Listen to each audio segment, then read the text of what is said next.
you see this thing on the beach, do not touch it. But why don't you touch it? Before that, if you think this cat is cute, leave a like and subscribe. So, many videos are made about this thing washed up on the beach. But what is it? This is a Portuguese man-o'-war.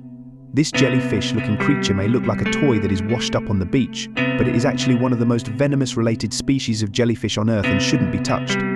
If touched, the venom will cause intense burns, nausea, chills, heart problems, and sometimes even death. So,